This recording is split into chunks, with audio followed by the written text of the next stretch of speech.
Senior diplomat. A stable relationship is crucial. These 8 years are not just an ordinary 8 years. A lot has happened during these years. A lot has happened in the world, and in both our countries. Relations between China and the United States have also undergone a lot of major changes. And for these changes, I'm quite involved, trying my best to help to keep relations on the steady track and to shape the future framework for this important relationship. For instance, we have both faced the changing international order, financial crisis, and emerging global challenges like climate change, like the fight against terrorism, and the challenges faced by the global system, the multilateral system, and by both our countries. I think maybe for all countries, but in particular, for countries like China and the US, throughout these years, the most important challenge is still domestic governance. Because we are facing so many new challenges, we are trying our best to respond to the opportunities and challenges posed by globalization or the attempts to re-globalize or deglobalize. But of course, we are living in a globalized world. We need multilateral and global cooperation on shared prosperity, financial stability, economic growth, and addressing the issues of poverty, climate change, terrorism, so many of them.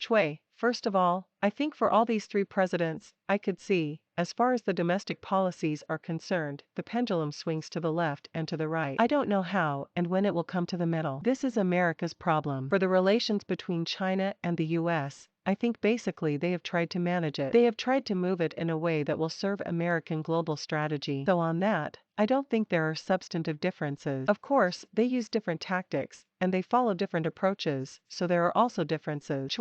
I was talking about American policy toward China. Certainly, I have made so many friends in America. They have friendly sentiments toward the Chinese people, and the same is true on this side. But as for American policies toward China, you could see some of them. Politicians, some of the think tanks, or even media people. They are not ready to face a growing and developing China because China belongs to a very different civilization. So you can really have a sense of such racist elements in the policy. Remember what happened in the last few years during the previous administration. Such hate crimes against not only Chinese, but also Asians.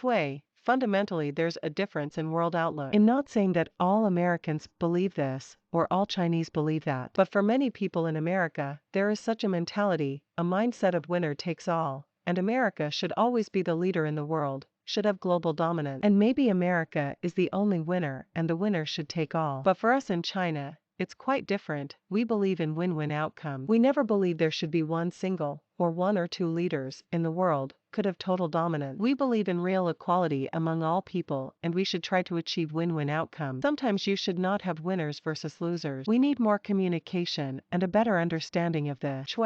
I think there's a gross misunderstanding about the Belt and Road Initiative. This initiative is designed to create connectivity among all the participating countries, and to share the opportunity of development and to spread out prosperity. So what we are doing is actually to help other countries, especially developing countries, to get out of the trap of poverty, the trap of underdevelopment. So there's no debt trap. And also, this is driven by the economic realities. There is complementarity that we should work together. And number two, such initiatives, the Belt and Road Initiative and other global initiatives proposed by China, are open initiatives. So the US is most welcome to join us. Actually, take the example of the Asian Infrastructure Investment Bank. They are doing so well. And the British, the Germans, they are all in it, and they have also benefited from it. But unfortunately, the US and Japan are still out of it. So I think the real problem is not that China is trying to keep the US out. The real problem is the US is keeping itself out of such genuine, multilateral global efforts.